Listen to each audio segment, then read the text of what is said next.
नमस्कार। आज हम भारत के इतिहास के एक बहुत ही महत्वपूर्ण और कुछ हद तक जटिल दौर पर बात करने वाले हैं। 1858 से 1947 तक का ब्रिटिश राज। वो 90 साल जब भारत सीधे ब्रिटिश ताज के शासन में था। हमारे पास इस पर एक काफी विस्तृत दस्तावेज है जो इस पूरे समय का विश्लेषण करता है। तो चलिए देखते हैं इसमें क्या खास है। हम अक्सर ईस्ट इंडिया कंपनी से शुरू करते हैं, उनके व्यापार से, फिर 1757 प्लासी की लड़ाई। लेकिन यहाँ बात 1858 से हो रही है। ये बड़ा बदलाव क्यों? हाँ, बिल्कुल सही सवाल है। देखिए, 1857 का जो विद्रोह था, जिसे हम सिपाही विद्रोह भी कहते हैं, वो एक तरह का टर्निंग पॉइंट था। हालांकि अंग्रेजों ने उसे दबा दिया, पर इससे ईस्ट इंडिया कंपनी की जड़ें हिल गईं। उन्हें लगा कि अब कंपनी के भरोसे नहीं छोड़ा जा सकता। तो नतीजा ये हुआ कि सत्ता सीधे लंदन चली गई, मतलब ब्रिटिश क्राउन के पास। और यहीं से शुरू होता है ब्रिटिश राज का सीधा शासन।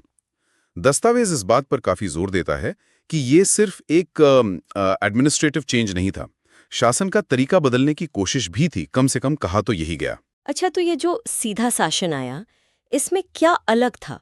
हम अक्सर रेलवे और डाक व्यवस्था की बात सुनते हैं। हाँ, और ये बातें सही भी हैं। रेलवे का जाल बिछा, डाक व्यवस्था सुधरी, ये बड़े बदलाव थे, इसमें कोई शक नहीं। लेकिन हमें ये भी देखना होगा, जैसा दस्तावेज बताता है, कि इनके पीछे का असली मकसद क्या था। मुख्य रूप से ये ब्रिटिश हितों के लिए था, जैसे प्रशासन पर बेहतर नियंत्रण रखना, सेना को जल्दी कहीं भी पहुंचाना, और हाँ, भारत से कच्चा माल बंदरगाहों तक ले जाना और वहां से बना हुआ माल देश के अंदर लाना। तो ये विकास तो था, पर ये शाही जरूरतें पहले देखता था, भारतीय जरूरतें बाद में।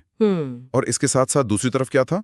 भारी लगान, हमारे पारंपरिक उद्योग धंधों का धीरे धीरे खत्म होना, और भयंकर अकाल भी पड़े उस दौरान, जिनका जिक्र दस्तावेज में है। पूरी सरकारी मशीनरी का फोकस नियंत्रण और मुनाफे पर था। जाहिर है, फिर ऐसे माहौल में लोग चुप तो नहीं बैठे होंगे।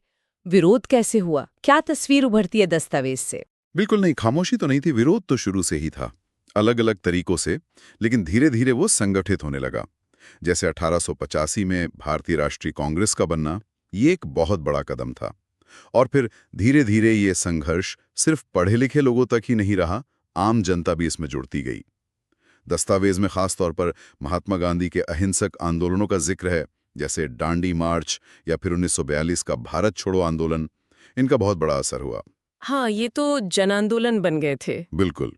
और साथ ही दस्तावेज ये भी बताता है कि आज़ादी की लड़ाई का सिर्फ एक ही रास्ता नहीं था। भगत सिंह जैसे क्रांतिकारी थे, सुभाष चंद्र बोस और उनकी फॉरवर्ड ब्लॉक, आज़ाद हिंद फौज, तो कई धाराएं थीं जो आज़ादी के लिए लड़ रही थीं। और फिर आखिरकार वो दिन आया, 15 अगस्त 1947। भारत आजाद हुआ, लेकिन दस्तावेज कहता है कि आजादी एक कीमत पर आई, विभाजन। हाँ, और वो बहुत भारी कीमत थी, शायद उस दौर की सबसे बड़ी त्रासदी। आज़ादी तो मिली, लेकिन देश बँट गया, लाखों लोग बेघर हुए, भयानक हिंसा हुई। इसने आज़ादी की खुशी को कहीं ना कहीं कम कर दिया। दस्तावेज ब्रिटिश राज की जो विरासत है उसे काफी मिला जुला या कहें कॉम्प्लेक्स बताता है। अच्छा, किस तरह से मिला जुला? देखिए, एक तरफ तो अंग्रेजों ने एक तरह का एकीकृत प्रशासनिक और कानूनी ढांचा बनाया, पूरे देश में एक जैसा कानून लागू करने की कोशिश की, रेलवे का नेटवर्क फैलाया, पश्चिमी शिक्षा की शुरुआत की। इन चीजों ने जाने अनजाने में ही सही आधुनिक भारत की नींव रखने में भूमिका निभाई। ये तो हुई एक तरफ की बात, और दूसरी तरफ दस्तावेज गरीबी की बात करता है, कृषि पर हमारी अत्यधिक निर्भरता, समाज में गहरी आर्थिक और सामाजिक असमानताएं, और सबसे बढ़कर सांप्रदायिक विभाजन की जो खाई गहरी हुई, वो भी इसी दौर की देन मानी जाती है।